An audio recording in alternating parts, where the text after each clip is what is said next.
Yeah, that's cool.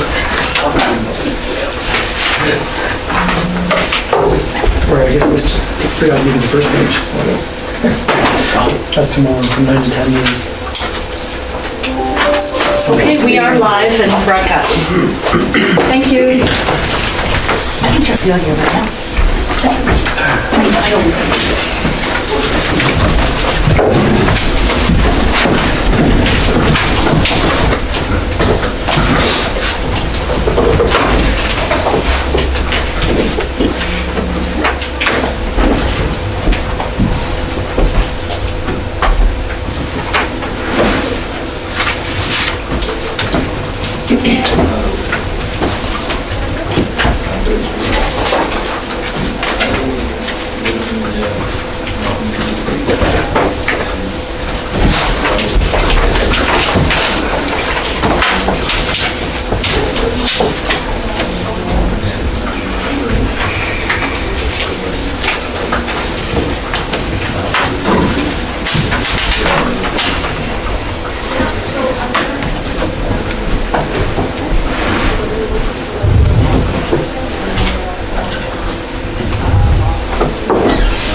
Okay, good afternoon. I'll call today's council meeting to order. We have an agenda in front of us, and I'm looking to see if anybody has any additions to the agenda. No? Seeing none, just looking for a motion to accept the agenda as presented, please. Councillor Auld? Okay. All in favor of that motion? And that's carried. We'll move on to number 3. We have a delegation before us. We have Rocky Medical Clinic before us. We have Dr. Iris Peens and, I'm sorry, Kristen. Kristen Panic. Okay, thank you. Well, welcome. And I will now turn the floor over to you. Thank you. Honorable Mayor Burke, council members. As stated, I'm Dr. Iris Peens and I have with me Kristen Panic. And we're here to present the Rocky Medical Clinic, to present our case and our proposal regarding a new lease agreement with the town and county between ourselves, Rocky Medical Agent Limited, and the town and county of Rocky Mountain House. So, as you might be aware, the original lease agreement came up for renewal earlier than anticipated due to our business restructuring and the dissolving of Tan Gold, with whom the original lease agreement was signed. To note here is that the original lease agreement was a triple net lease, meaning that we as the tenants were responsible for the monthly rent as well as all inside and outside maintenance of the building. So up to now we've had numerous meetings with your representatives about the current situation at the Rocky Medical Clinic. And I think, as we all can attest, 2020 has thrown us all some major curveballs. And unfortunately, the Rocky Medical Clinic is not exempt. Between the imposed changes by the UCP government as well as the COVID-19 pandemic, we have unfortunately been forced to make some changes in how our business is run and how we move forward from here. As it is currently, we are approved to have 18 physicians in Rocky Mountain House by Alberta Health Services. Up to a few years ago, we've been fortunate and we were sitting at around 16 physicians. But unfortunately, by the end of 2020, we will be down to 10 physicians. In the original lease agreement, there was a critical mass clause suggesting that 8 physicians will force a renegotiation because it is not financially viable to expect 8 doctors to continue paying the same monthly rent than a full house would. We, at this point, think that that number as a critical mass is probably closer to 10 because of how thinly spread we are and just looking at the amount of services we currently provide in Rocky Mountain House. The most recent appraisal on the Rocky Medical Clinic, done in February 2019, suggests that the value of the building to be around $950,000 with physicians in it. And we put an emphasis on that because we have to be realistic in noting that in this current economical state of affairs, without physicians in that building, we do not think that that building will be worth as much. Currently, there's 5 years left on the lease agreement, which works out to a monthly rent of around $9,500. Our proposal today is to sign a new lease agreement where the 5 years on the current lease is extended to 10 years, therefore halving our monthly rent. But the caveat and the big change in the triple net lease agreement is that we do not want to be responsible for any maintenance for the next 10 years. We feel as a physicians group that we have covered the main maintenance aspects of the building thus far.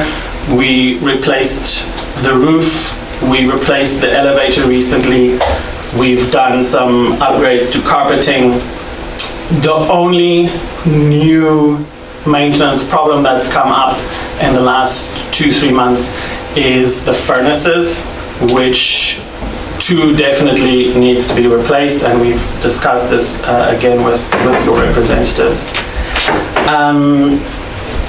But other than that, the majority of the maintenance we did should last for the next 10 years.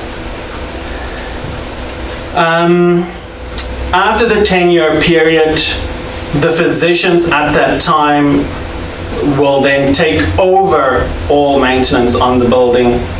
But we ask at that time that the original lease agreement be honored, stating that the town and county will then be a non-for-profit landlord, not charging us any rent to be in the building.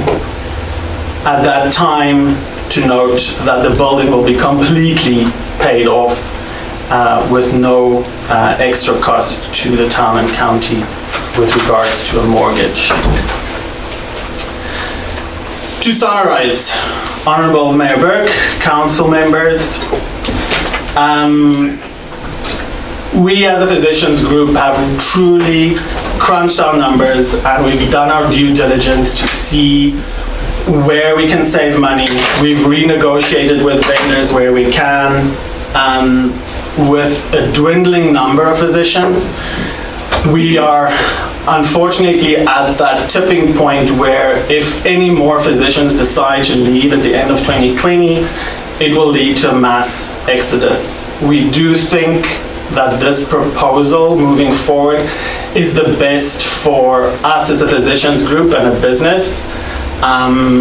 It's the best possible outcome for the town and county of Rocky Mountain House. It will be in the best interest for patient care, in retaining physicians, and hopefully also in helping us to recruit more physicians, because we have looked at renting out the basement, but noting that that in itself would limit our ability to recruit in the future. So yeah, we leave this with you and hopefully we can get to some resolution. Thank you. Okay, Dr. Keens, I have a question. What if you do suddenly get 5 more doctors in? Then what? What with the rent then? It stays the same? Well, yes, that is the proposal. We do not foresee that. We've had recently one physician come and look, but we have not had people knocking at the door at all. What about other healthcare professionals? So we have contacted a bunch of professionals in town, of which quite a few were renting space on Main Street. We've spoken to the PCN, but they're all stuck in new lease agreements. We've had recently Alberta Health Services through Dean contact us with regards to extending their COVID screening and kind of utilizing our basement. They came to look at our clinic, and we're still now waiting to hear because there was maybe some issues with our air exchange in the building. But we are now waiting to hear what they say. So that potentially could be a 7-month lease or subletting to them.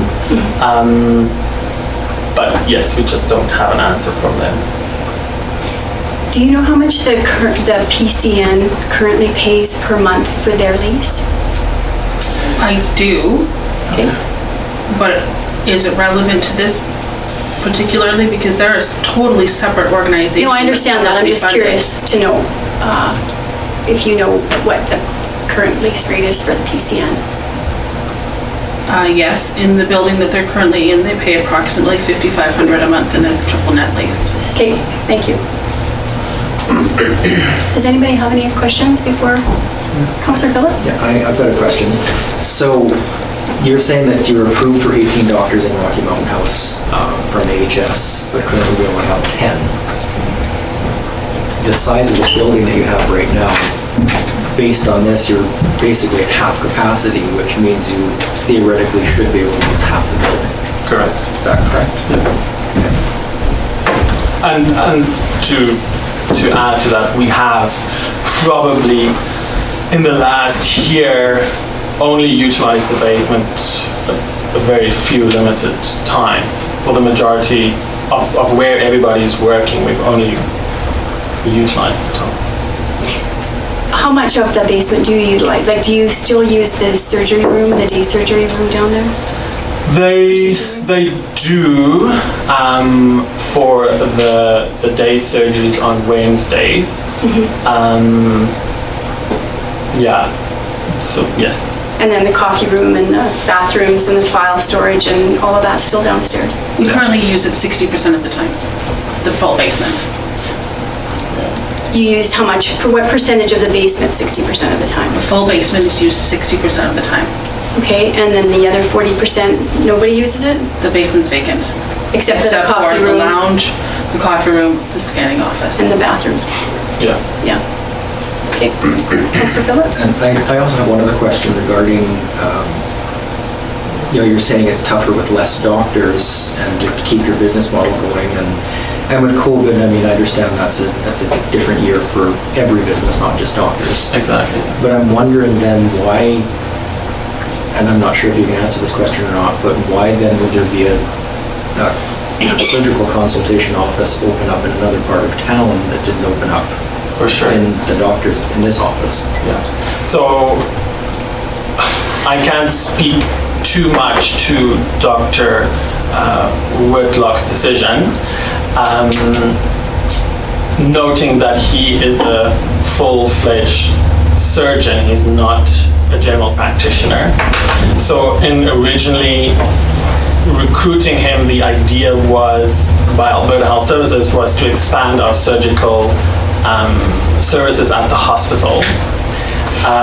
We provided him with a practice, and his original idea was to join our practice, which he did.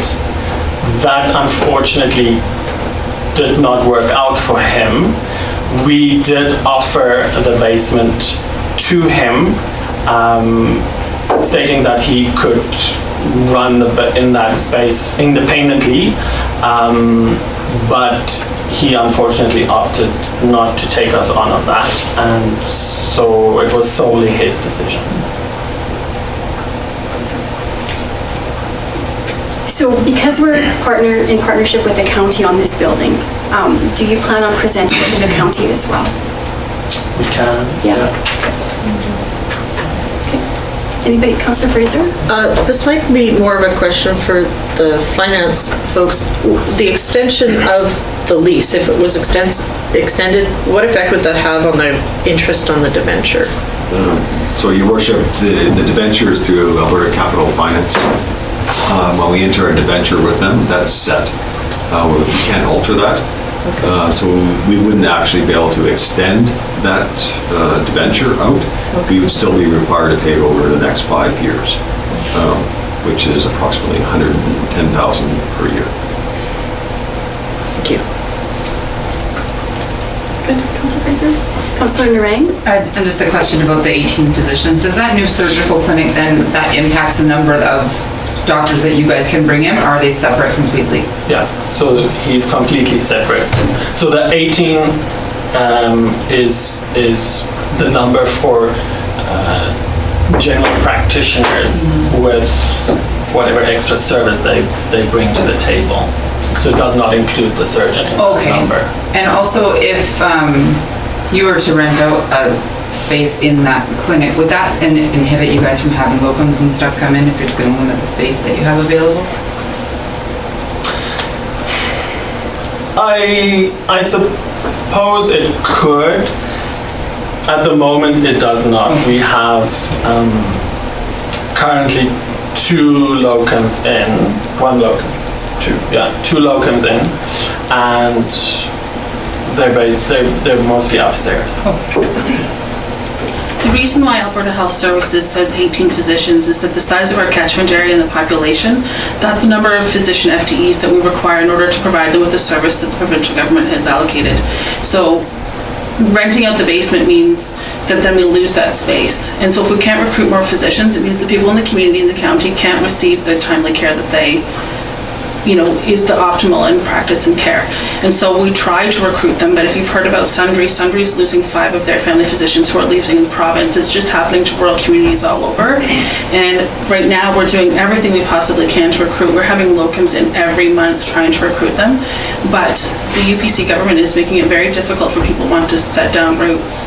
And so if we limit ourselves by closing off the basement because we rent it out for a long-term lease to somebody else, it has a long impact on the community and the service that they're able to receive from physicians and the care. So it affects the overall health of the county and town as well. No, I think that's a really good point. I appreciate that. Thank you.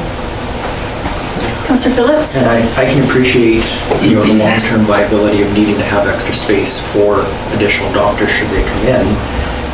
One burden that I don't think is being addressed right now is the $950,000 appraised value is based on the amount of income. The cost approach is basically the amount of income that the doctors provide to that building.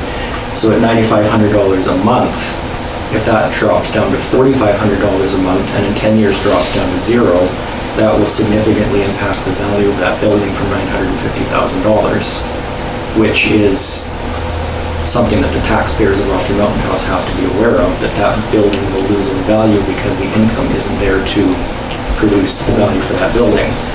So, and potentially after 10 years at zero income, now that is a burden that the taxpayers have to make up somehow because that income is not coming anymore.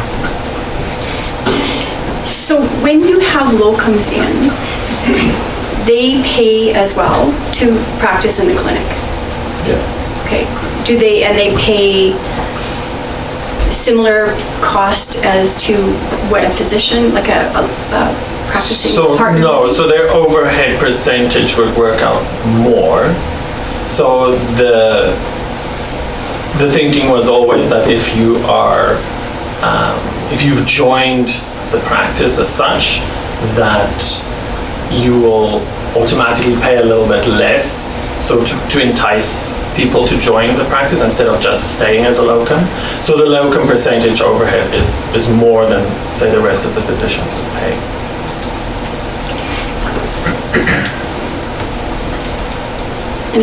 Councilor Fraser? No, I did attempt to go look at the fee structure. As I'm not a medical professional, a lot of it didn't make sense, but some of what I've heard in various rural communities is that the facility fee, that the payment from AHS for each client that comes in there, that the facility fee is part of that. Is that true of the clinic, when people come into the clinic, or is that only true for a provincial building like a hospital? No, yeah, so currently your fee for service, there is a small amount included with each patient to help kind of cover overhead. What the changes were that the government tried to push through originally was that when you see a patient, say, for instance, with a sore throat at the clinic, you get paid X amount. And when you see that same patient at the emergency department, you got paid exactly the same. But what the government tried to change is that they tried to take away that percentage that covers overhead when they see you in the hospital, because the thinking was that why do you need to pay overhead on a government facility? That has been reversed for rural physicians and hospitals, because we explained that although we are not physically in the building of the clinic, we as physicians still have to pay to keep that clinic running. And so that percentage was then given back to us. And is it an easy number, or is it a percentage from the government, or does it float based on? Yeah, it floats depending on the service provided. Okay. And if I could just address what Mayor Burke had asked about the locum fee structure. So locums in the hospital do not pay us any overhead, but we still cover all of their services in the clinic. So if they, and we right now currently have a lot of locums coming through the hospital in order to cover for the shortage of physicians. So they come, they practice, they leave, but then we pick up the burden of their work and we don't receive any income from them. It's only if they are clinic-based locums. And so we don't have a lot of clinic-based locums. What we have is hospital-based locums to cover the ER, to keep the ER open 24 hours a day, as opposed to being downgraded to an urgent care facility, which would mean it would be only open until 6, somewhere between 6 and 10 at night. And I was specifically referring to locums in the clinic. Yeah. I just wanted to make sure that sure. that was Okay, thank you. understood. Thanks. Does anybody have any other questions? No? No? Okay. Well, thank you very much. We discussed this further on in our meeting, so you're welcome to stay, or if you have to get back, we understand that as well. So, okay. Bye. Thank you very much for the Thank you. presentation.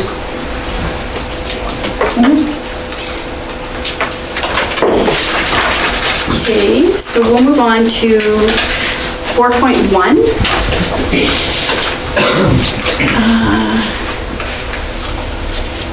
The minutes from, sorry, my screen's. The minutes from September the 8th. Anybody have anything on there they've discussed or looks good? Okay, just a motion to accept. I'll Councillor make a Phillips? motion to adopt the minutes of the September 8th meeting. Okay. Any other questions? Okay, all in favor of that motion? That's carried. Thank you. Okay, and we're going to move on to number 5.1. This is where we'll discuss the delegation business. Who would like to open? Councillor Alderson? I wrote a couple things down I want to say, but yeah, I think the doctors offer a valuable business in town, for-profit business. But if town continues to stay in the rental business, which I believe it should not, rent needs to be the going business rate. So per square foot of building, the parking lot, etc.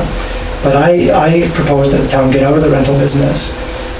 And I think they should sell this property like ASAP, immediately. It's not okay that the town taxpayers subsidize a for-profit business rental, being they aren't paying the going rate per square foot of what's like the going rate today. Either town gets out of the rental business, or I believe that everybody in town should be getting the same deal on rent that town gives the doctor's business. This is not fair to the taxpayers. It's not fair to any other private business owner. The ask by the doctors, I find, is actually a little insulting to everybody in town. They want the town to be a not-for-profit landlord, but they are a for-profit business. Big profit. I would like us to make, I think that we should make a motion after our discussion to direct administration to talk to county about selling this building immediately at fair market appraised value, and give the doctors first opportunity to purchase, or they can find another building to rent, not at the taxpayers' expense, just like every other honorable business in this town. Thanks. Does anybody have any other discussion? Councillor Phillips? Echoing what Councillor Alderson said, I agree, whatever the going market rate is per square foot for a building that age should be what's charged. And I alluded this to the previous discussion, is should we lower that rate, all of a sudden when you're valuing a building, when an appraiser comes in and values that building, they're going to value it less because there's less income being produced by that building. So now all of a sudden it's not worth $950,000, it'll be worth significantly less. Should we get down to the point where we do a zero rent, now you've really changed the value of that building significantly. And should we go to sell that building 10 years or 15 years down the road from now, that is going to impact the residents of Rocky Mountain House, because we're going to sell that building for much, much less. I definitely do not agree that the residents of Rocky Mountain House should subsidize a business, which in essence is what's happening. The doctors do a very good service to town, and we thank you for your continued expertise and what you do for the community. But as a business, business models are changing with COVID, business models are changing with the oil prices, and I would suggest that the doctors need to look at their business model and adjust accordingly. To ask the residents of Rocky Mountain House to cover up the shortfall or the difference, that's a big ask to ask of the residents. I mean, we're talking at the end of 10 years, over $100,000 a year, which is probably about a 1.2% tax increase. 1%. That's a 1% tax increase for the residents of Rocky Mountain House. Councillor Narang? I'm just curious, because I didn't realize that maybe this was in the lease before. Can maybe administration tell me more about the part of the agreement that was going to lead us to be a non-for-profit landlord, that we weren't going to be charging rent at the end of the... It wasn't part of that agreement. Oh, okay. Councillor Auld? That was going to be my question as well. I'm not sure where that point come up Do you guys have something on file that said there was going to be a zero rent after the end of the lease?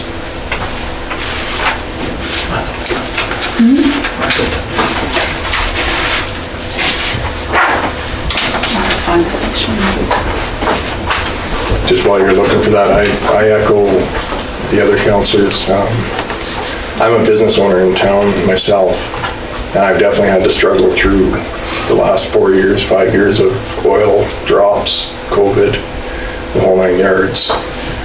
We don't have the option of coming to the town to reduce our rent. We are still a triple net business, and it doesn't matter what happens in the economy, we are still responsible.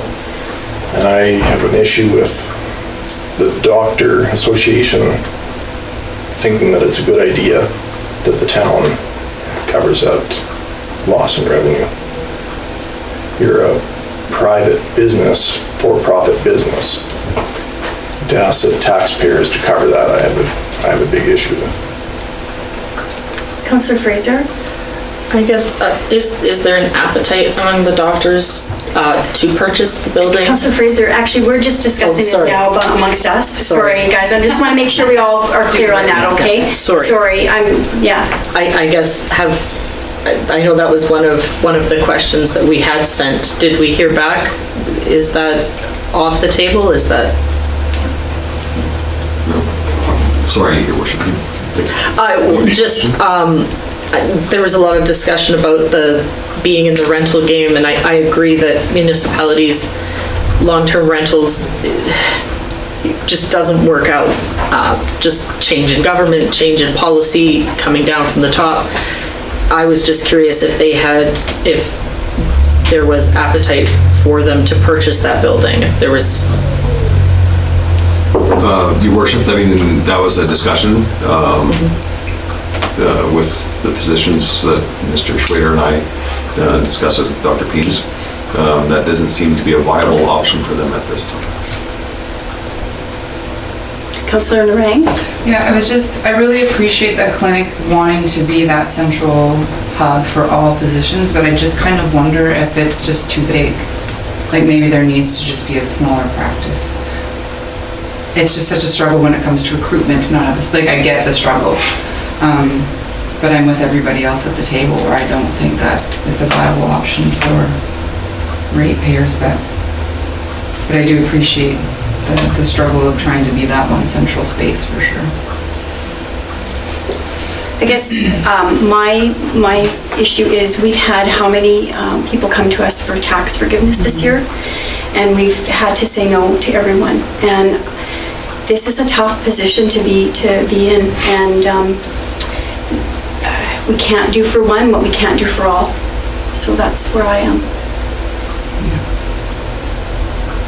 What are council's wishes?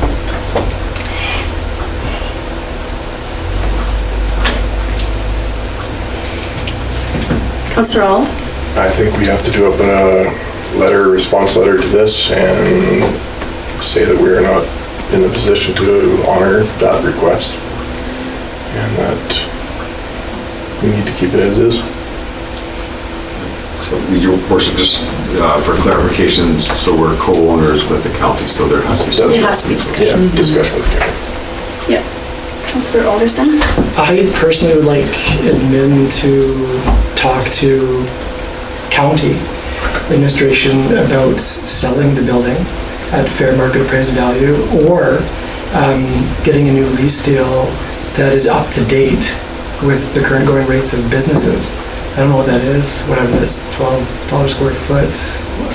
I'm not, whatever that is, I think it needs to be up to date, because if we're going to be paying expenses and everything for cost of things breaking down, no problem.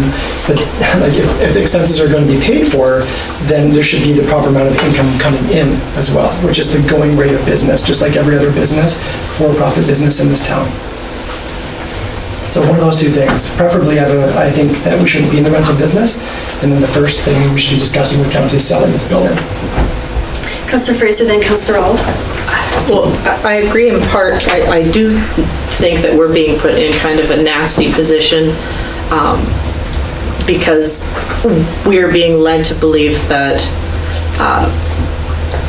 the province funds healthcare, and obviously what the province is providing for rural facility fees in that fee for service isn't covering it in a lot of rural areas. So I can understand their struggle, and I understand they're trying to cut costs, but I also think we need to start talking to the provincial government and putting some pressure as to maybe changing the formula or adding a rural part of the formula that better reflects the costs of physicians to be out in rural areas. Otherwise, this isn't going to be a Rocky Mountain House problem, it's going to be a province-wide problem. And I think that a lot of this has been downloaded onto us when we have no ability to collect tax revenue to cover something like healthcare.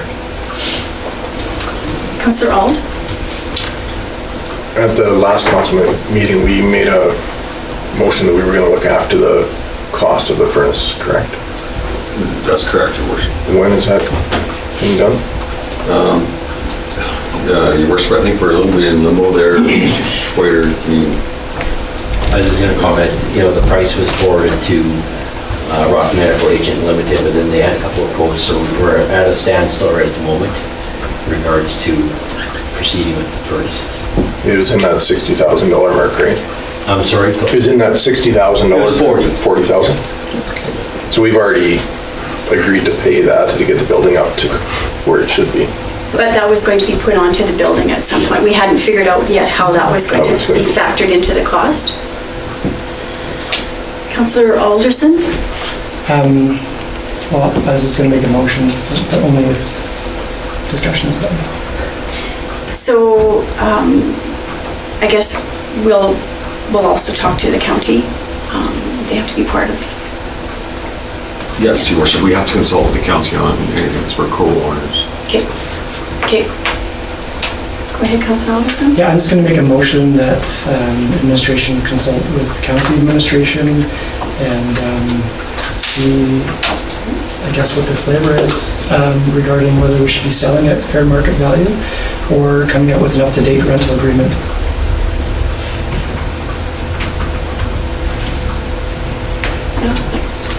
So just for clarification, Your Worship, for administration, so we'd be presenting two options for consideration to the county. One is sell the building at fair market value. Yeah, giving doctors first dibs to purchase. And then to pursue a lease reflecting standard commercial rates. That's correct.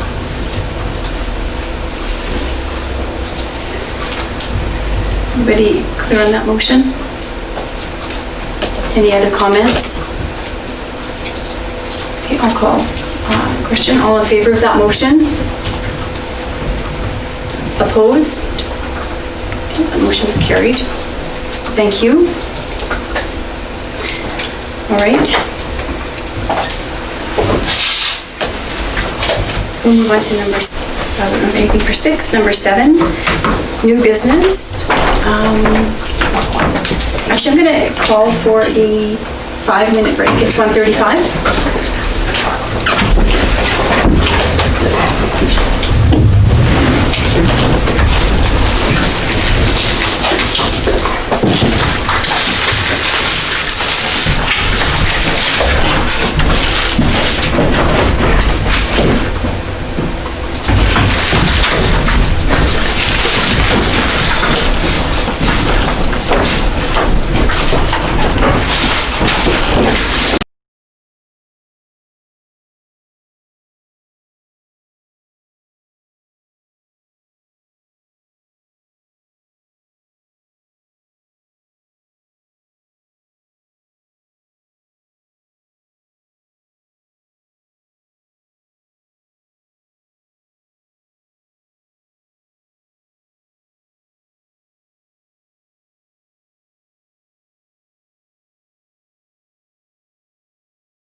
Mayor Burke, we are live again. Okay, thanks, Mike.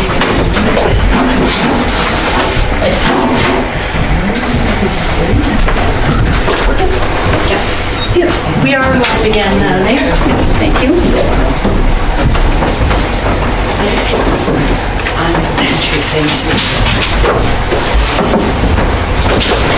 Okay, it's 1:39 and I'll call the meeting back to order. We'll move on to 7.2, the municipal stimulus program project. 7.1 we'll move on. I'd already checked it off because then I called right, so I messed myself up. Thank you, your worship and council. The first briefing note is just, I have an update on the tangible capital asset guidelines policy. This was developed back in 2007, 2008. It's just when tangible capital assets were set up and started being used by the municipality. I'm not going to go through the policy. The only change I'm requesting is the way we record amortization. And there's several different methods and they're all acceptable by PSAB accounting guidelines. And currently we take a half-year depreciation the year an asset is purchased, and then the year an asset is disposed of, you take a half year. So it's a half-year start and finish, and then full years all the way through. When I would set up Diamond in my other lives, the consultant had actually recommended that we use 0 in the first year and then full year accounting, and then the year of disposal, you actually take a full year. Either way's right. It's more a matter of preference. I find doing the year ends and the accounting, it's much easier to test that your amortization is correct because you don't have these half years kind of floating around on the various assets. So that's really the gist of my request. If you have any questions, answer them. It doesn't affect us financially, it's just... No, there's no impact. There might be a little bit, excuse me, this year because we'll have to switch over. But basically, I think we'll just start with all the new assets. They'll go under this, and then, so, yeah, there's not really any impact. Okay, thank you. Any questions? No? Council's wishes? Councilor Auld? No more discussion, I'll just make a motion the council adopt the tangible capital asset guideline policy 014/2020 effective September 14, 2020. Okay. All in favor of that motion? Okay, and that's carried. Thank you. Thank you. And we'll move on to 7.2, MSP program project. This is a joint presentation. Okay. So I'll talk about the grant, and then Director Shanks can talk about the project. So we were very fortunate that the government announced a $500 million stimulus program in the summer. Of the grant, the town is eligible for $788,000. There's some stipulations around it. It has to be a new project, something that wasn't sort of on the books. And they set out, several categories for it to qualify under. We looked at what projects we have, and there is a project that I'll let Bob speak to. But we have got a project ready for submission. It's coming in at $852,000 is the estimate.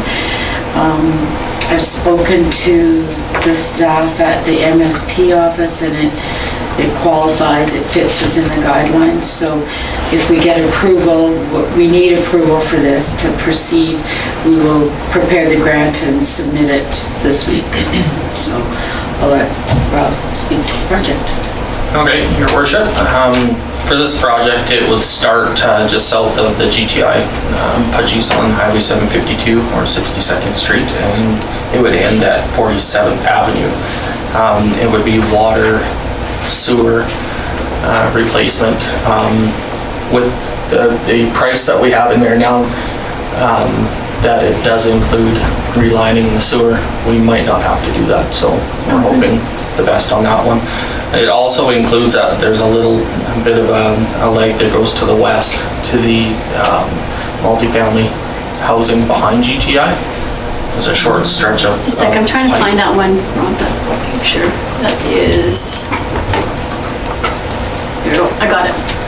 Okay. So that stretch there is also part of the issue here with rust holes. With talking with a few companies, pipe bursting isn't really an option anymore because we put so many repair clamps in there, it's gonna be too hard to do it. So we're looking at open cut, which will be cheaper in the long run. We have to dig it anyways to dig in services, so might as well just go ahead and do it to begin with.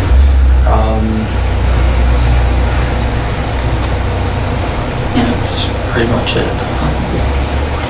It makes sense. I mean, it's a lot of, how many more water main breaks do we wait until we replace it? So. Yeah, this one actually started right before the last election. And we had 3 right off the get-go, which took 5 repair clamps right there. And then after that, every time we go in the ground, it's not just 1 repair clamp, it's a couple to 3 repair clamps, which is, it gets costly.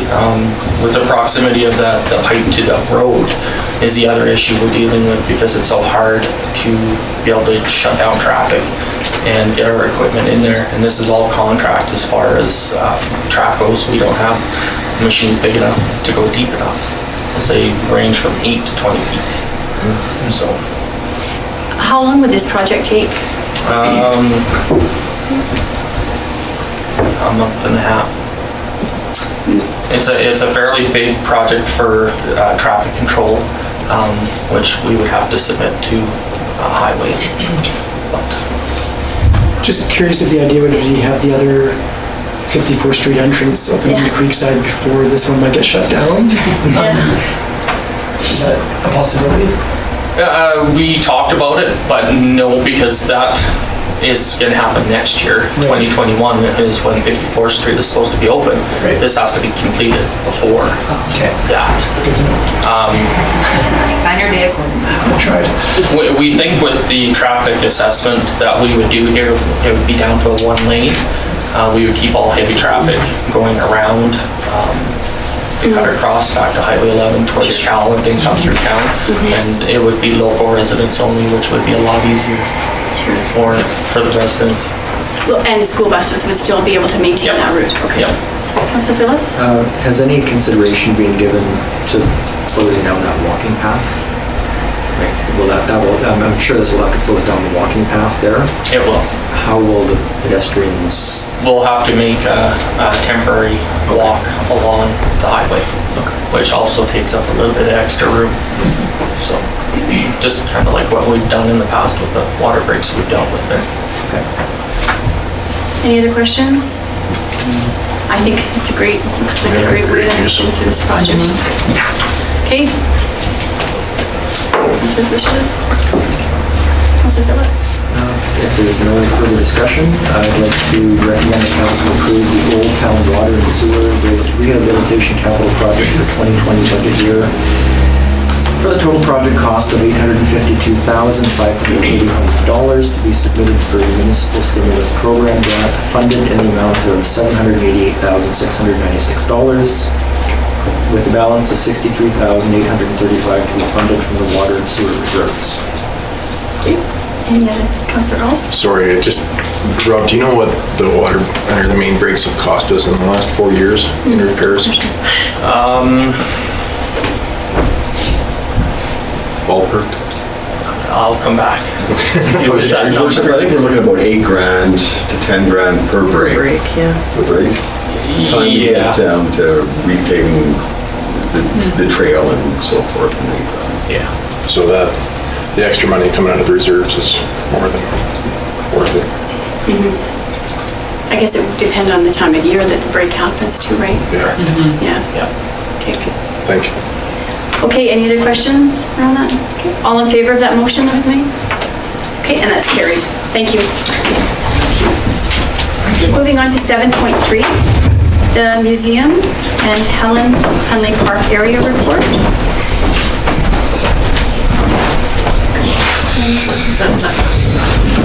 If you're cold, I'll go with I didn't like them. What's your name? Just close the window. I know, except it just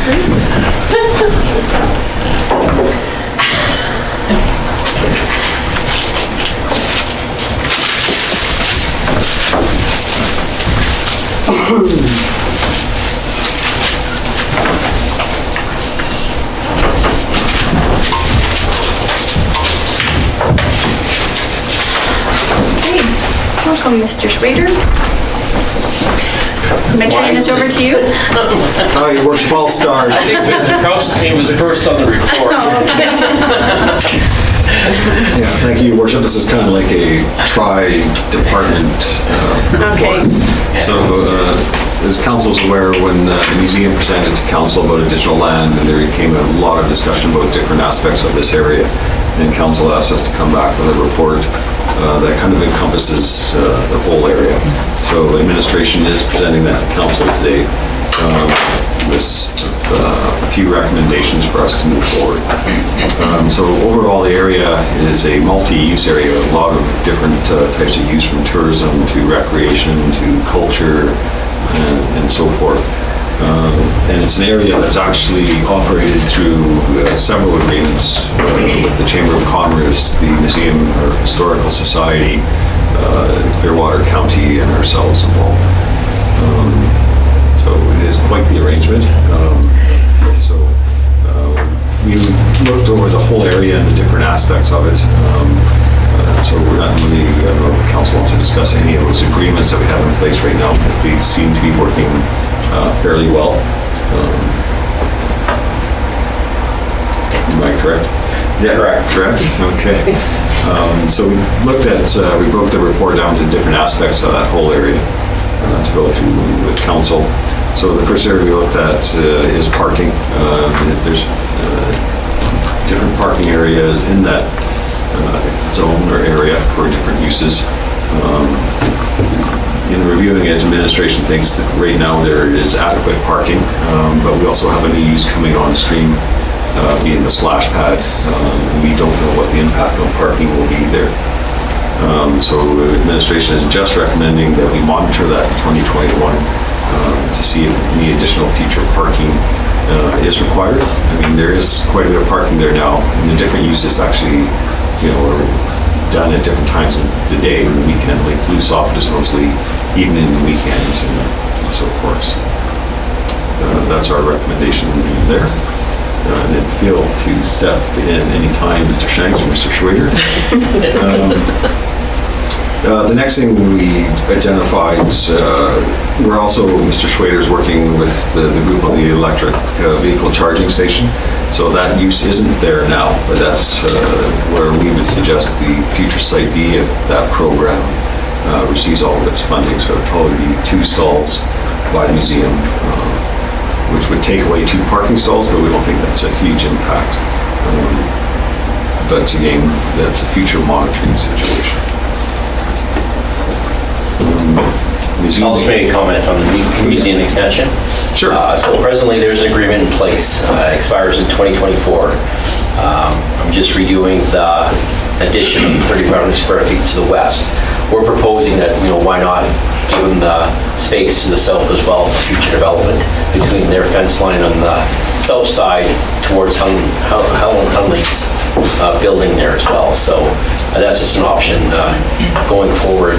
Giving them, I know we discussed that, that was my first recommendation in regards to giving them extra space, just for thought in regards to that area, in regards to expansion for the museum. Yeah, so establishing that now with the historical society kind of says, this is your area, this is the maximum area that you can have going forward, but it allows them to plan. Right. And the next item we looked at was the walking trail, and I'll have Mr. Shanks comments on that. That's okay. Yeah, so with the walking trail, we knew we were gonna lose that little portion in the trees, which nobody ever really used anyways. We felt that the path everyone was using was a safety concern. We brought up the idea of trying to put concrete blocks in there, and that's actually what we did. We made a decision to do it now versus to wait. Cost was minimal, but it was more the safety of the people walking through there. We did witness twice in an hour. 2 people almost got hit. One was a kid on a bike coming down the hill, so it made sense to put these blocks in place. So they are there. In my opinion, it looks really well. It works well. People are protected there, so.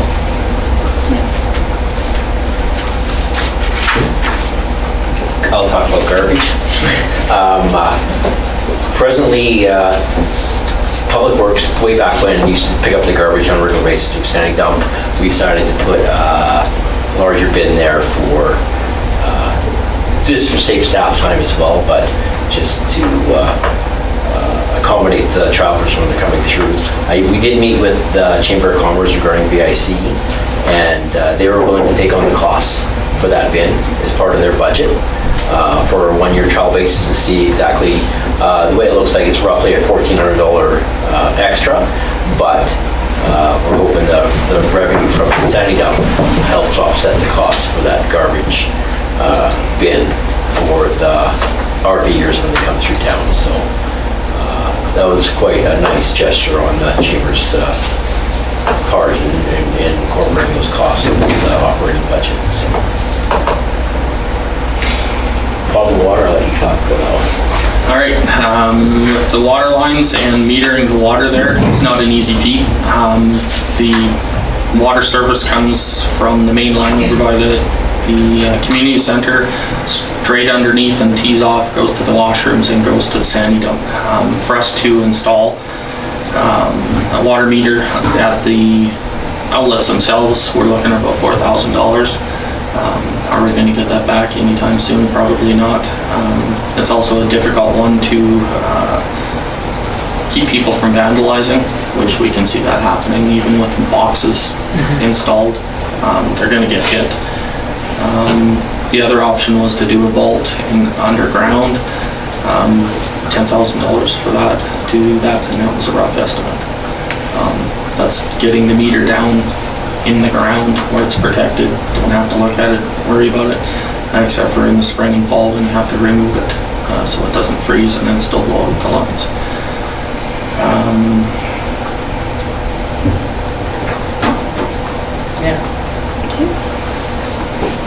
So sandy dump, just a brief history. It's been 5 years since 2016. Average $24,000 for revenue. This year down a little bit more, down because of COVID and for the free first couple of months of use. There's ideas regarding adding another kiosk, but there's limited space up in that area. So what Mr. Shanks has looked at other locations within the community, and he's proposing possibly one down by the Tim Hortons South, in that right of way between the service road and the highway, the towns. At a cost, a major cost, of course, to implement that kiosks down in that area. But we're just going to monitor for 2021 as far as how it works moving forward, and bring back something for after 2021's season to see where we're at regarding how the sandy dump operated for that season. There is one over at the Loblaw or the extra or mobile gas station, but it's inoperable or not being used. We're still investigating on why that is. I don't think the best route in and out of there was thought out when they proposed that sandy dump there, but we're investigating in possible another location within the community. So.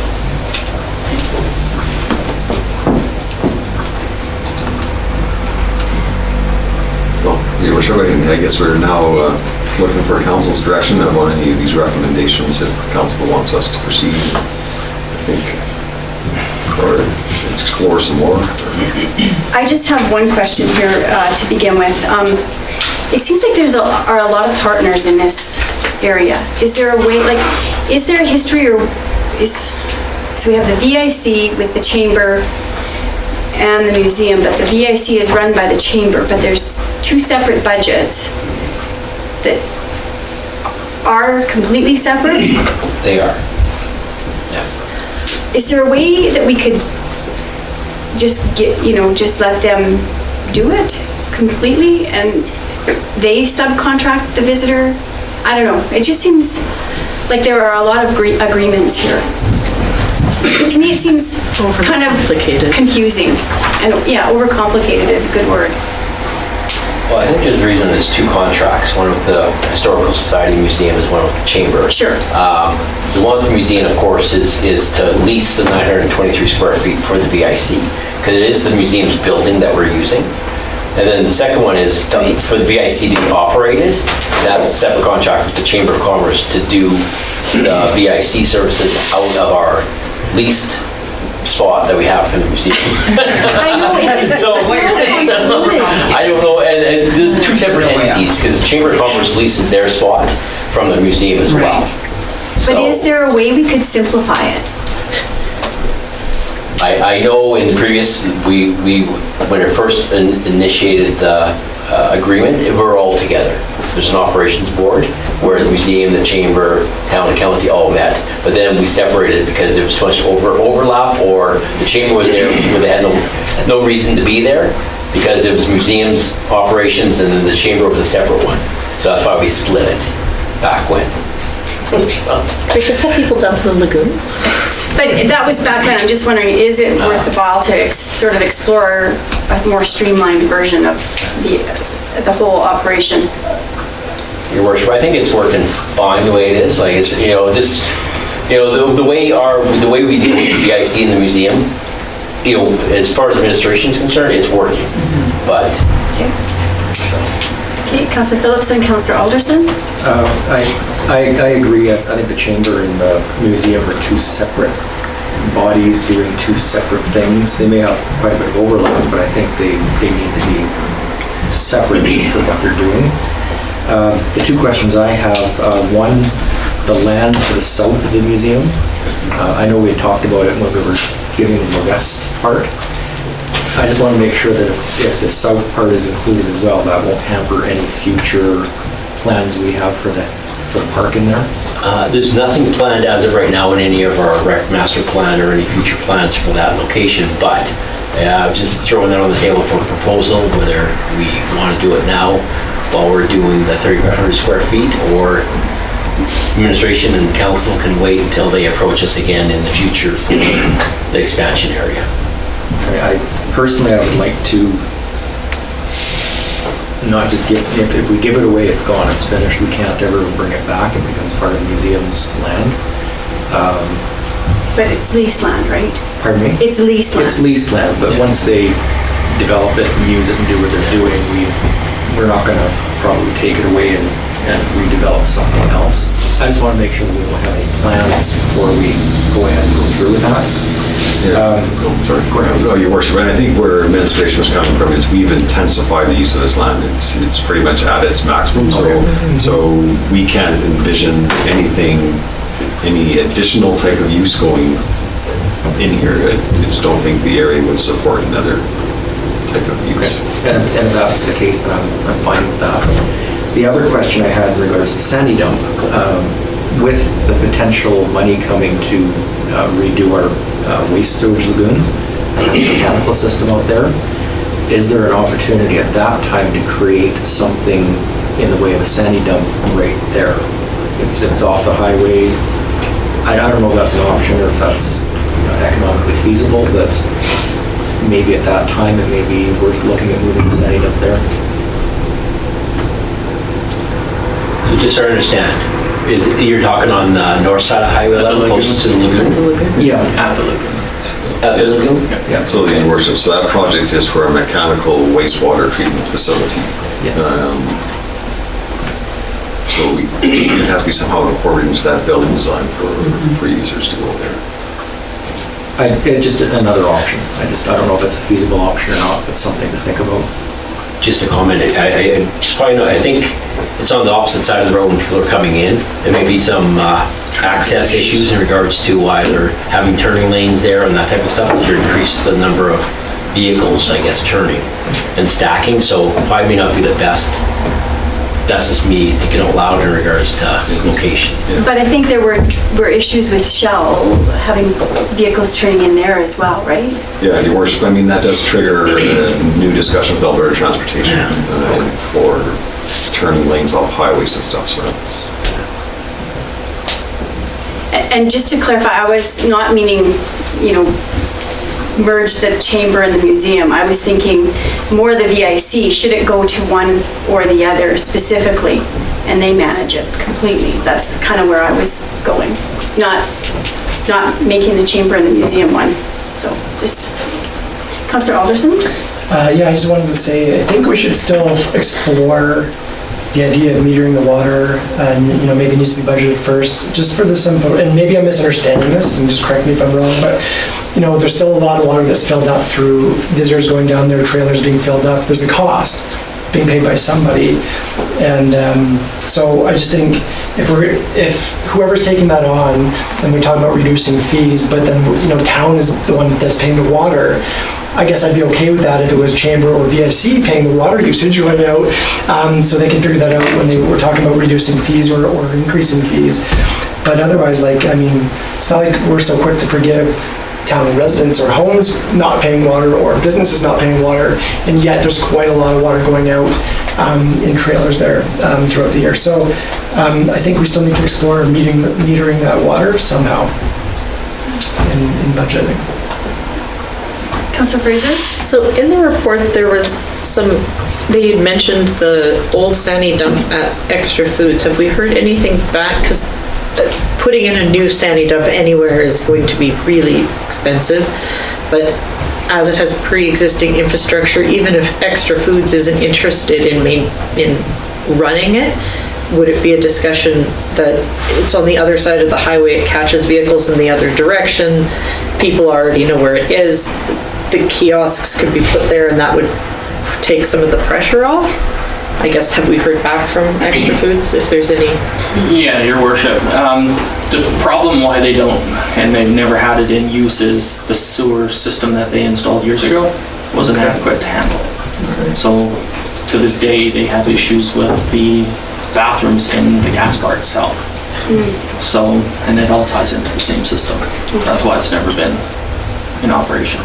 The other one is the way they configured it and where they configured it does not work for people with trailers. And there's no stacking ability unless you're coming from the Extra Foods store through our Canadian Tire parking lot.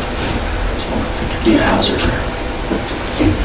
Any other comments, questions? So I guess what I'm hearing is take to the budget, looking at possibly monitoring water, use metering water. Okay, so Your Worship, we just have a resolution asking the administration. Is that kind of what you were thinking, Councillor Alderson? Metering the water, yeah? Yeah, I think we really need, sorry, can't speak today. We at least need to explore that when it comes to budgeting that, for sure. So do you want to make that argument, Kim? Sure. Okay. Would you like me to read a resolution? Yes, sure. Be it resolved that council instruct administration to monitor the parking in 2021. Or just with regards to the... It's just a resolution to instruct administration to include water metering at the Sandy dump in the 2021 budget. Thank you. Yeah. And then I guess we can go down all the other ones here. And can we put those in one, or do we just need, we want to? Your Worship, I think just for clarity, we issue by issue. Sure. Okay, let's start at the top. And I think you have a motion on the table. Yeah, oh, yes, I do. Right. Any other questions or discussion around that motion? Okay, all in favor of Councillor Alderson's motion? And that's carried. Thank you. Okay, so Councillor Narang? I'll just make a motion on the parking one. That's the first one. Okay. So motion that the town monitor parking in 2021 once the splash park is fully operational to determine if expansion is necessary. Okay. All in favor of that motion? That's carried, thank you. Okay, so I'm looking. So your worship, so the electric vehicle charging station, that's ongoing, so you don't need a resolution for that. But I do have a question on the parking. Last week when I was talking to ATCO, they said there were separate grants to be had for charging stations. Do we know about those? Because the one that we're doing with the other municipalities is not ATCO. No, your worship, I mean, there is a program through municipal climate change, but that's strictly for municipal vehicles. No, ATCO said, oh, okay. I thought, for some reason I thought there was one maybe for, I think businesses can apply Okay, for then- their own charging sure, station. that makes sense. But for Okay. municipalities through that program, it's for municipal vehicles. Only, okay, sounds good. Okay, that's good then. I'm good with the electric vehicle charging. Anything on the museum expansion? If council's entertaining to include that area right now, then we would need a resolution. If council does not want to include that area right now, then we can just let it go status quo. Should we wait and see how they do with the west development, or? Well, I like the idea of including it if it's not going to be used for anything, and then it does allow for planning, especially if they're applying for grants and stuff, they know they have that space. But we're not gonna use it. You should make that resolution. Yes, I should. Because we would never utilize any of that space for parking, right? No. Okay, Not parking. okay. All right. Well, I will make a motion that the town incorporate the area south of the museum into the current lease so it provides the Historical Society an area for future planning and growth. Okay.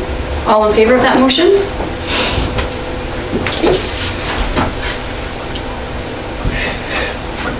Okay, we're on to walking trail. Let the trail be established, agreed. So your worship, we're just basically doing a check and balance with council. If the work we conducted to date with the concrete barriers is sufficient, or if council would actually like to see a new trail system, well, not system, portion constructed, which would take it away from the road, but there's a cost to that. Councillor Alderson? Yeah, I have a question before really coming to a conclusion on that. You know, if they go off to the side a little bit and they're in the ditch, there's rocks there.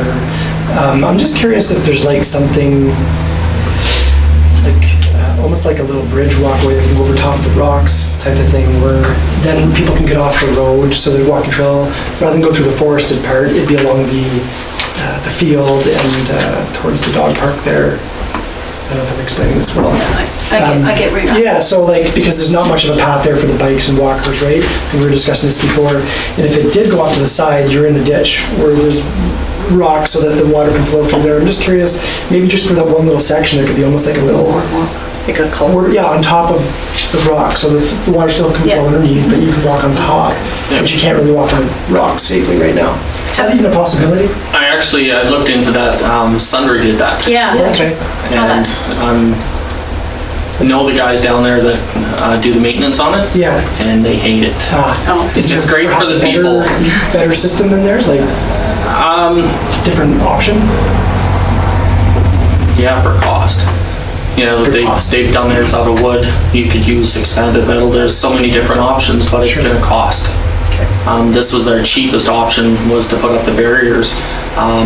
It is narrow, we can widen it out.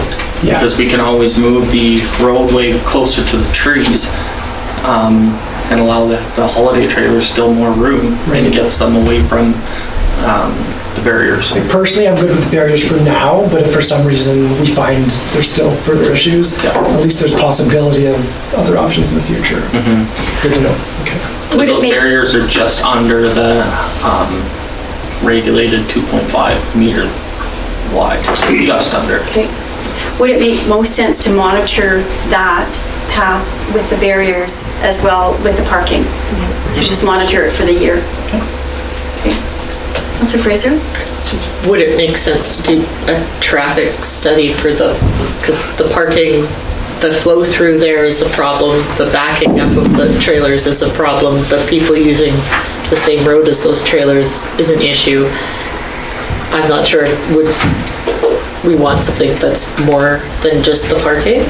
Or is that being monitored anyways, I guess? Are they backing up? Oh, I don't think they're allowed to back up, are they? No, backed up as in like Oh, like as in just physically? physically multiple trailers in a line. Got you. I think monitoring, I mean, that's part of monitoring the area, is Yeah. monitoring the walking paths, and then as that time, you're gonna look and see how the traffic is flowing through there to make sure everything is going the way it should.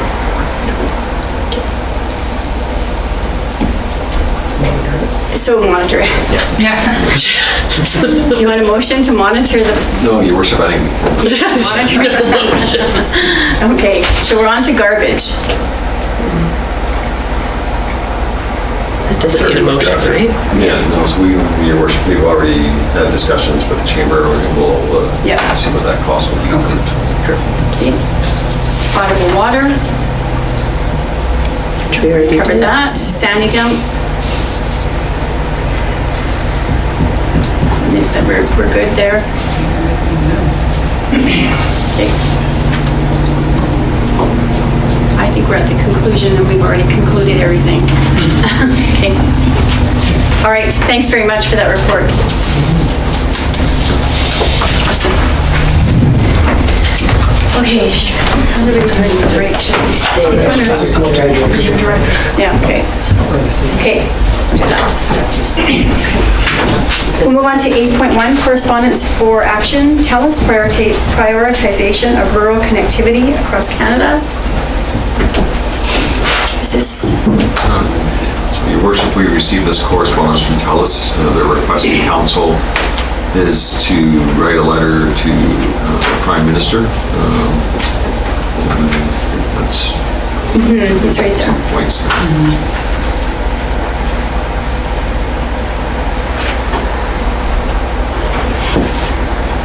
Councilor Alderson? Yeah, maybe somebody can maybe refresh my memory here, but didn't Shaw just announce that they're going to be going into rural areas Yeah. maybe a month or two ago, that they're going to make it a priority? So is this not sort of covered already? Just curious. Yeah, Your Worship, I think so. I think one of the key things there is the auction of the spectrum, because that's 5G for the rural area. This is one of their key points.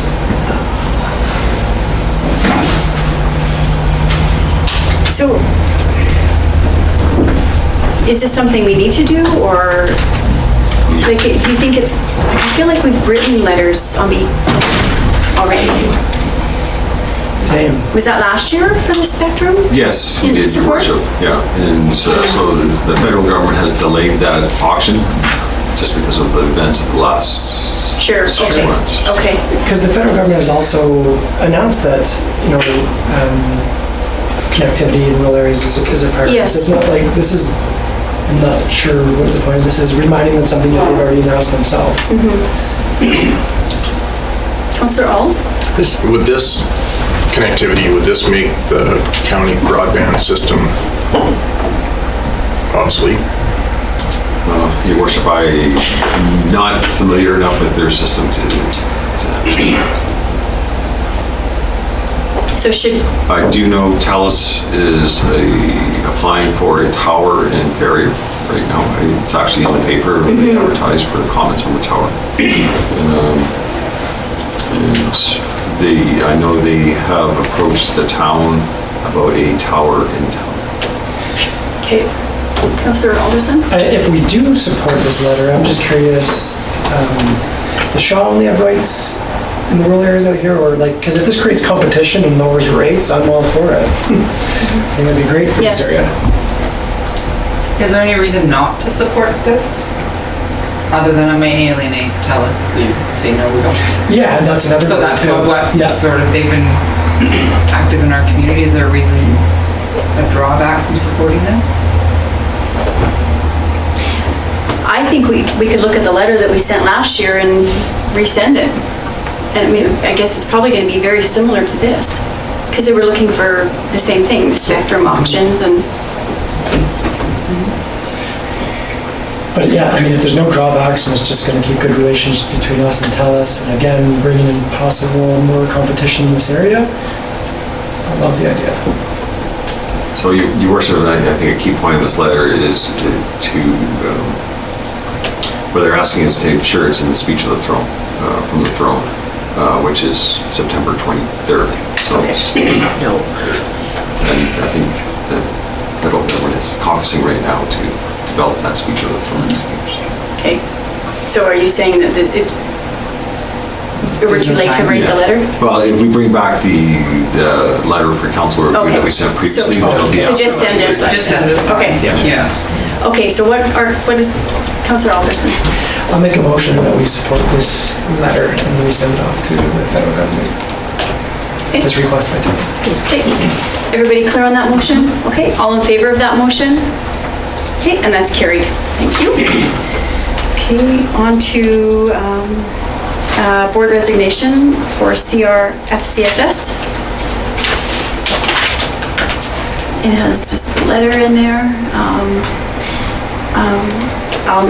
I'll make a motion that we send a letter and thank her for her participation on that board. All in favor of that motion? It's carried. Now, we are short now on FCSS, a board member from town. And I know, like, soon coming up, we'll be looking at that anyhow, so I don't know if we just want to wait, or if it's beforehand, we probably wanted to go to 2022, is my guess. Okay. Are those letters going out pretty soon, or is there a letter in the paper for board vacancies? We ran an ad on September 8th, and another one will be going out for September 22nd. We have it posted on the website. And this one is in there? And it's in the newsletter. The FCSS? Yeah. I sent the information to Laura. She posted it on the website, and The FCSS is in today's advertisement. Okay, good, so we've got that covered then. Yeah. Okay, thank you. Okay, we're good with that one then? Moving on to number 9.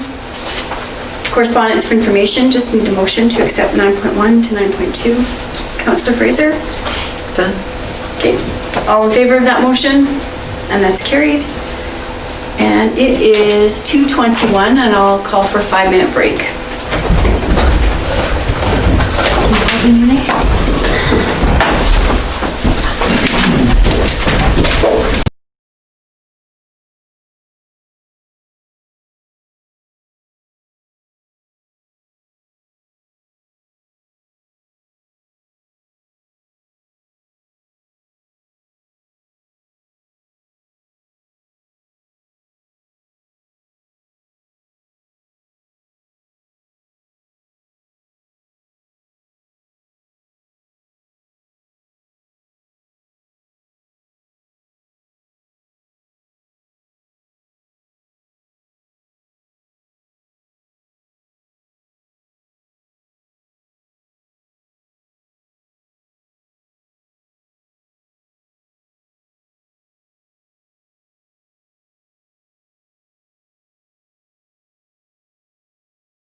Okay. Mayor Burke, we've gone live. Yep, okay, thanks. It's 2:26 and I'll call the meeting back to order. And we'll move on to number 10, 10.1 CAO report. Thank you, Your Worship. So major initiatives working on in the last month. Still working on the initiative with RAZA to resolve the North Saskatchewan River Park and restructuring the waste and recycling program we're working on right now with various departments and drafting a new agreement, which should be done by the end of this week. And move forward with the county on that issue. Of course, last month we also had the staff appreciation lunch, and I thank council very much for barbecuing for staff. It is greatly appreciated by staff. I also had a meeting with our social committee to discuss our Christmas party this year. We're trying to work out that under the COVID restrictions. So it definitely will not be a traditional Christmas party. So we're looking at actually more of a Christmas lunch for staff and council, but broken into 2 segments to keep within the 50 limit, basically. So we'll provide more information with council as that comes through. With Mr. Schwader, we met with the Solgen just regarding our peace officer program. It was a very productive meeting. Moving forward, we're also reviewing some of the aspects of our health and safety program just to make it a little bit more streamlined and efficient. Mr. Schwader and I also met with ATCO. That's an annual meeting we have with ATCO just to discuss the franchise agreement throughout town and any operational issues. And legislative services is busy with lots of stuff, and so is communications. Perfect. That's good. Any questions for CAO?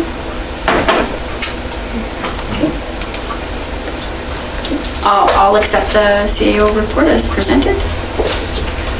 All in favor of that motion? Carried, thank you. Director's reports, 10.2, Recreation and Community Services. Okay, good afternoon, Mayor and Council. With your blessing, I'll present from my station here.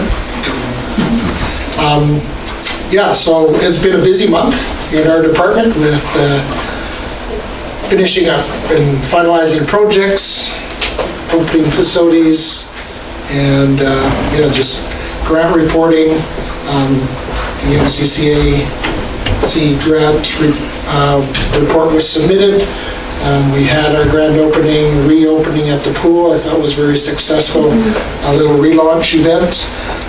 Expecting that grant to be coming back to us very shortly, since we've met all the requirements that were part of that grant.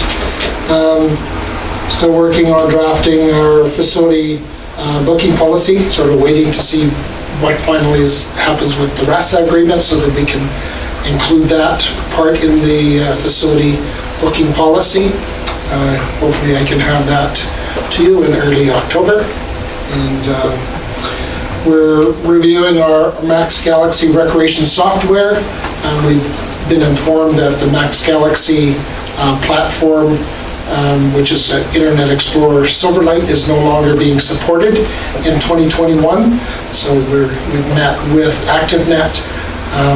We're just working on getting a live demo with our finance department and other members of my team, just to see what that transition to ActiveNet might look like. So that's something that's on our radar, and at this point don't believe it's going to have a financial implication from a budget perspective, but it will probably take staff time and resources to make a transition if that's the direction we need to go. Exploring possible of a work experience student coming into the recreation department, just finalizing some of that paperwork. We could start as soon as this Friday with an safety orientation. Spray Park, just finalizing the Alberta recycling grant. For that product, the inspector was on site yesterday, did his things. We've actually posted their signage. They've delivered a large check to Mr. Kennedy, a community member who's on the recycling council. and if we can arrange for a photo op, this week while we open, I'm working with our communications coordinator on that. And then again, as I mentioned, the spray park is technically open. It's operational as of today. It will open to the public in a soft opening starting tomorrow. The forecast is a little bit nicer for the remainder of the week. We'll open from Wednesday to Sunday, give people an opportunity to come and give it a try. We'll coordinate a larger grand opening for the spring when we are able to fully operate. Right now, we've got restricted access points, trying to keep people off the new sod that was laid there. It's looking very nice, and I think it's going to finally be open and enjoyable to the entire community. So working on those types of things.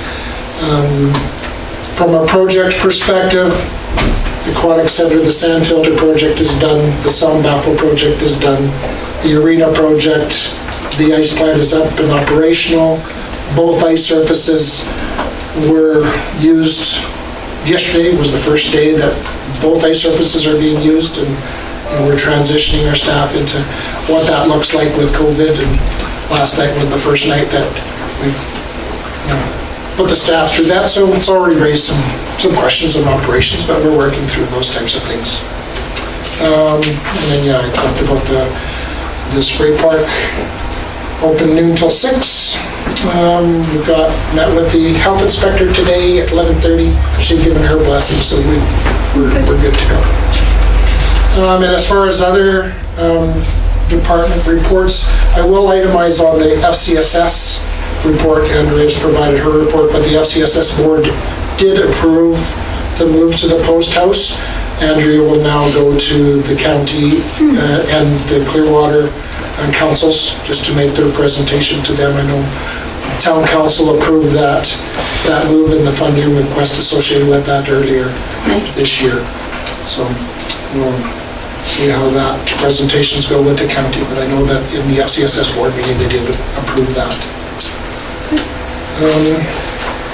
So those sort of the gist. The Aquatic Center did reopen on August 31st, and so far it's been a fairly smooth progress to opening, not a whole lot of issues.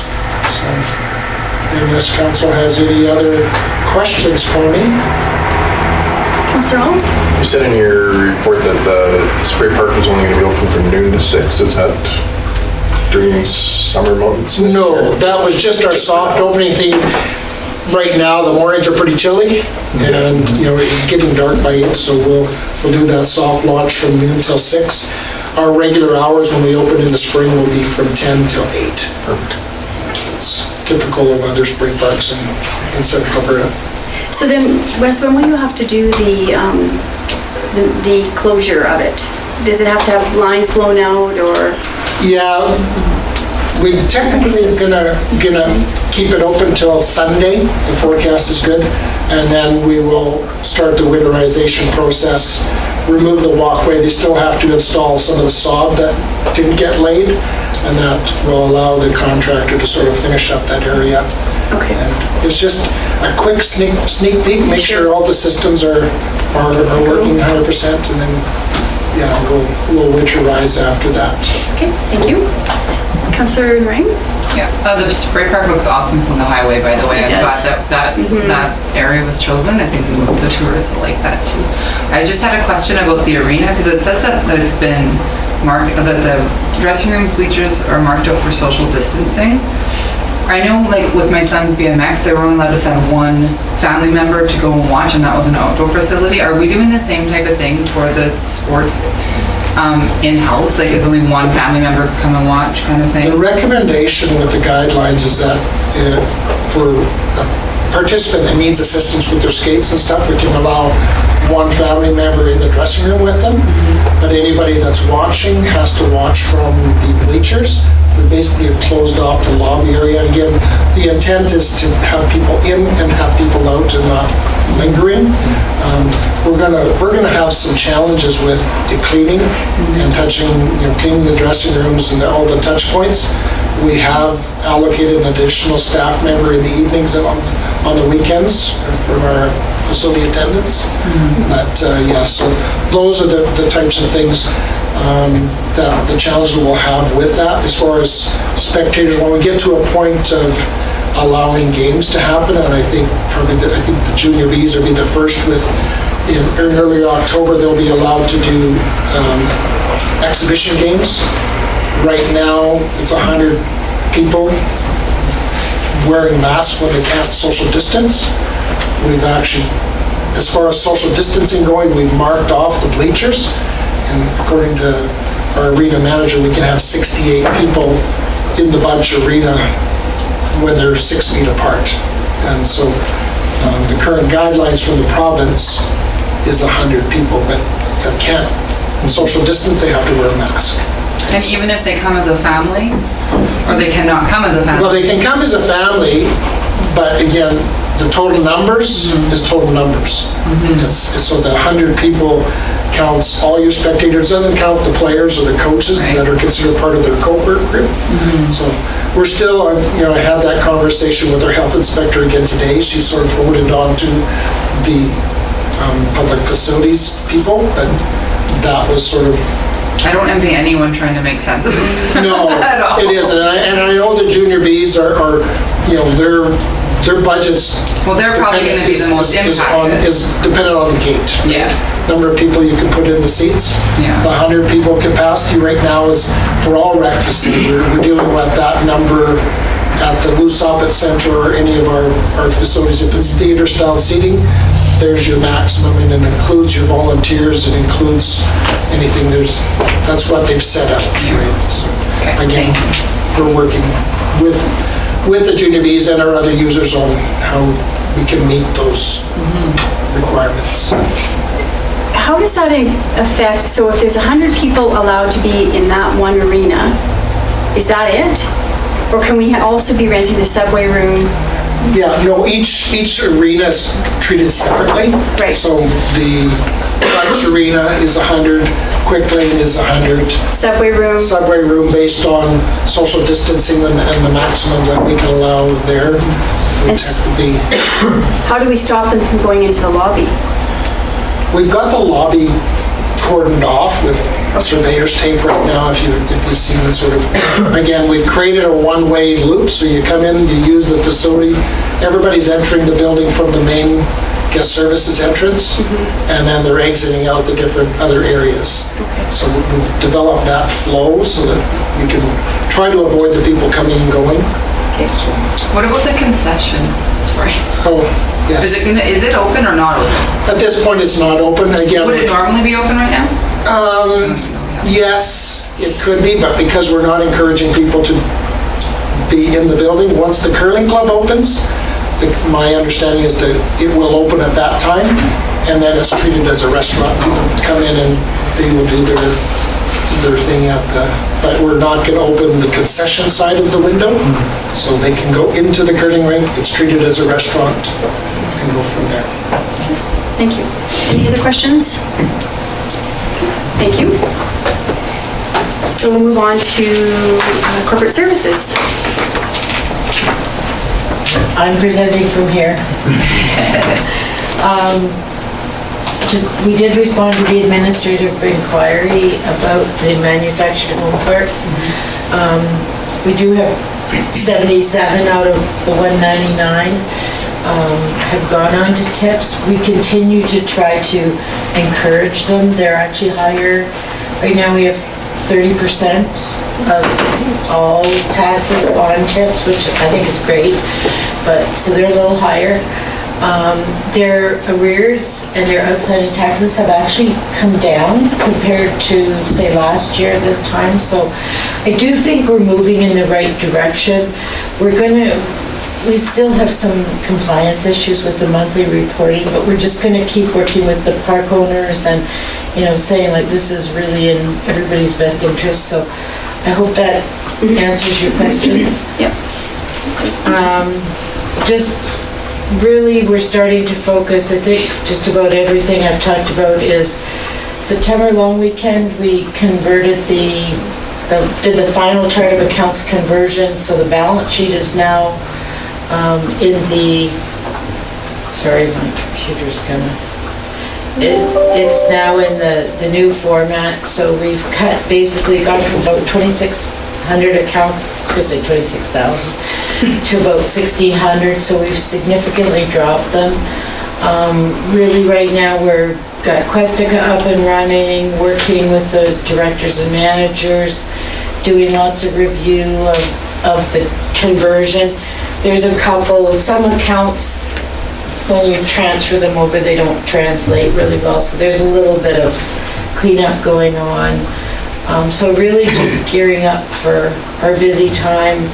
Got the 2019 annual report submitted, and thank you to the finance and communication staff that helped. It was really a team effort. But yeah, just basically getting ready for budget and year end. And service level review. Yeah. Okay. Awesome, thank you. Any questions? Okay. On to planning and community development. Good afternoon again. Regarding the EDO, Google Ads, we had 3,200 clicks in 10 weeks onto our website from our Google Ads. EDO is working with MDB Consulting in regards to our economic development strategy. We got a CARES grant from the Alberta government to do this project, as well as we budgeted for it in 2020.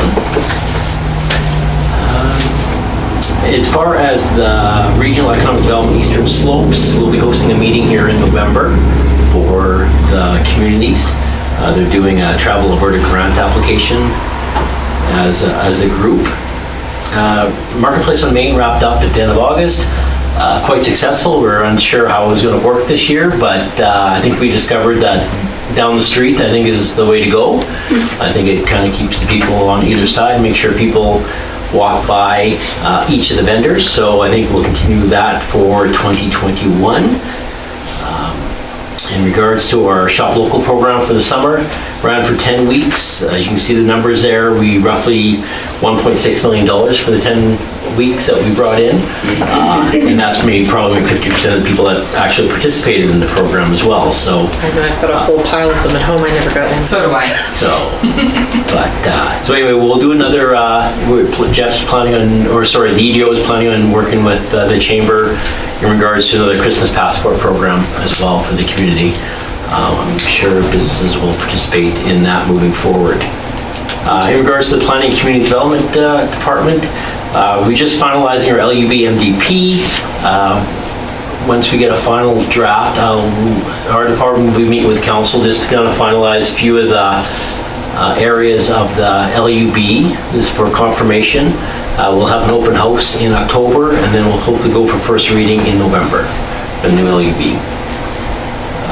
In regards to the Centennial Campground Open House, just a friendly reminder for tomorrow at 6 o'clock at the Community Center.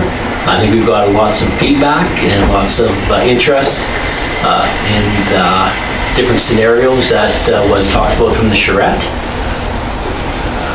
We had an SDAB hearing on last Thursday, the 10th, regarding the little house between the library and the building on the corner there.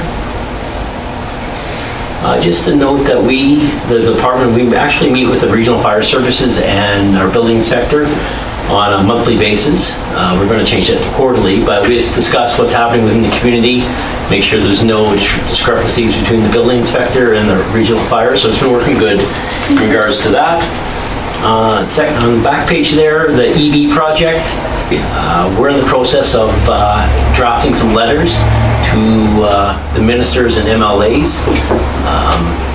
We'll make sure Mayor Burke is part of that as well for signing the letter on behalf of the group.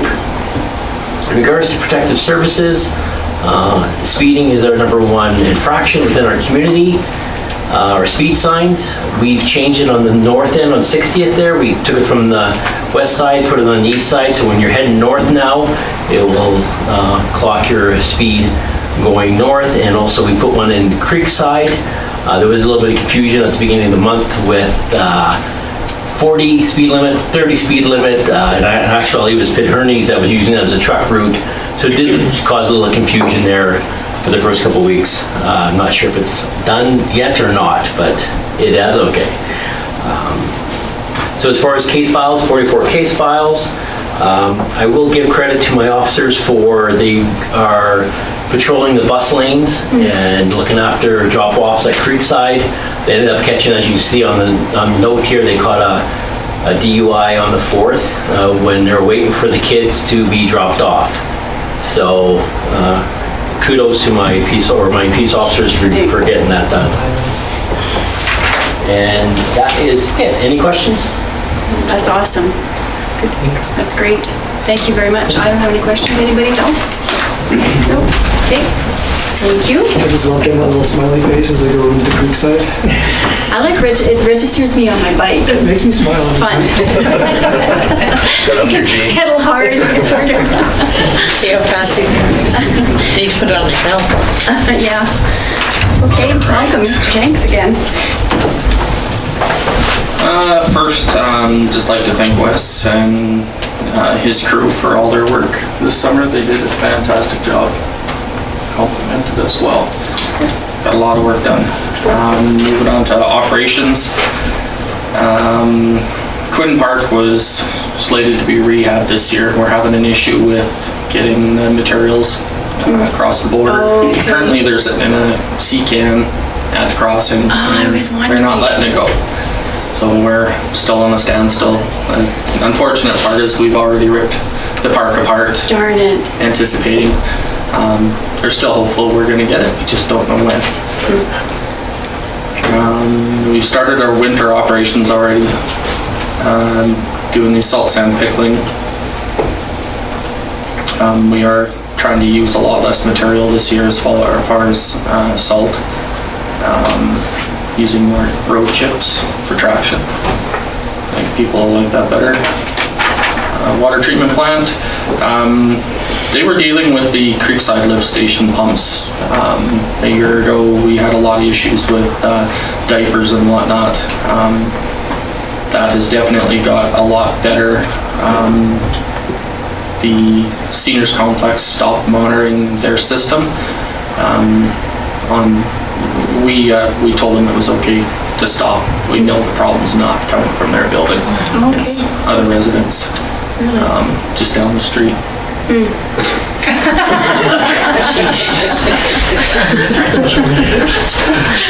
Jeez, Jason. Just to be clear, these are adult diapers or children's diapers? Adult. Okay. Well, Yes, you don't want to fold them. the last one actually was a pair of pink underwear, so. Oh, man. So what we've done operations-wise there is we, on a regular basis, are cleaning out the lift station there, pumping right down any foreign materials at the bottom. We actually take them out first before it gets to the pump, and then we actually changed out the second pump, went to a better pump pumping system that can accept the larger materials. Rocky Airport, the taxiway construction, geotech was completed for the taxiway. We're gonna start ripping and tearing in a couple weeks. Just waiting on the contractor to get in there. The water bombers, they're done as of next week. They'll be closing that base down. 54th Street extension, everything's going well there. They removed all of the peat moss and materials they didn't want in the ground, put back road chips to make it firm. They are doing their boring to get the water, or the sewer lines, whatnot, bored under the railway crossing. The intersection of 54th and 49th Avenue will be paved here shortly as soon as their crew comes back to town. 47th Street, everything is going really well there, really happy with Northside Construction. Paving should start there within 2 weeks. Landscaping will take effect right after that. So probably 3 weeks they'll be completed. Good. Street will be open. The desludge out at the lagoon, We were only able to get cell 1 done this year. We were having a lot of issues with the contractor committing, wanting a lot more than we were willing to give. So we backed off and they're done. So they've moved all their machines out. We have a bunch of reporting coming up at the end of the month as far as their major testing. We know we're gonna fall short on this one. Hopefully the next one will be better. So that's it for me. Good. I just have one question about Quinn Park. Have we let the public know about Quinn Park? Maybe we could put that on our website. Is it on there? Not yet, we will. Yes, in fact, just the other day we had an inquiry and I did let them know there's delays in shipping, and I'll get a few more details from Rob and update them. Perfect, and just let everybody know what's going on. Awesome, that's great, thank you. Anybody have any questions, Councillor Phillips? Just a quick question in regards to the cell 2 desludging. With the potential of the mechanical system coming in place in the near future, is that going to be something that even needs to be done? Yes, it will. We kind of anticipate the 2 constructions going together. We'll get it cleaned out at the same time that happens. With the cell 1, they had so many issues in the fall pumping back the materials that they were supposed to take out. So they met their quota already. That's why we couldn't move them into cell 2, and it wasn't going to be feasible to move them into the second cell for the small amount that they would be hauling out to. So. Any other questions? No? Good, thank you. That's the director's reports. So I'll make a motion to accept the director's reports as presented. All in favor of that motion? That's carried, thank you.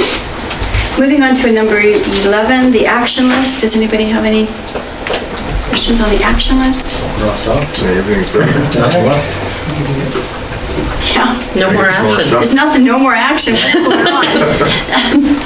There's direction from today's. Oh, okay. We got Fill the back. There you go. Okay, so just Councillor Phillips? I'll make a motion to accept the action list as presented. Okay, all in favor of that motion? And that's carried, thank you. 11.2, the community grants update.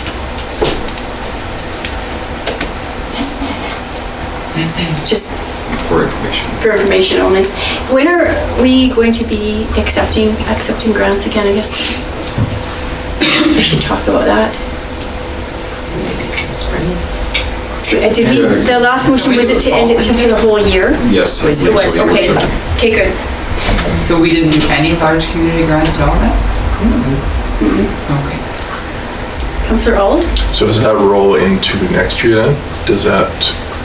Council can allocate more money in the 2021 budget if they wish to. To be budget talk. Okay, just a motion to accept that as information, please. Councillor Fraser? I'll make that motion. All in favor of that motion? It's carried. Okay. Does anybody have any administrative inquiries? I have one. How is the budget survey coming along? Oh, Mayor, it's live last. It's been live now for 6 days, and we already have as many respondents as we had last year. I do think that the shift focus to service levels is providing some really valuable input from people. Good. So, yeah, I like it. Good, that's awesome. Thank you. And it will continue to be pushed out with online, and it went out in the newsletter yesterday with utility, or today with the utility bills. And so, yeah, if at this rate we'll have 4 times as many respondents as last year if the response keeps up at this rate. But so far to date, it's been, from what I've seen, quite valuable. I hope council sees it the same way when you get the responses as well. Good, thank you. That's all I have. Does anybody have any others? No? Notices of motion. Does anybody have any notices of motion? No? Okay, seeing none. It is 2:56, and I'll call a 5-minute break. Just get Marina in and then she, a couple housekeeping things for the council. Are we in trouble? I feel like Marina makes we're in trouble. I do.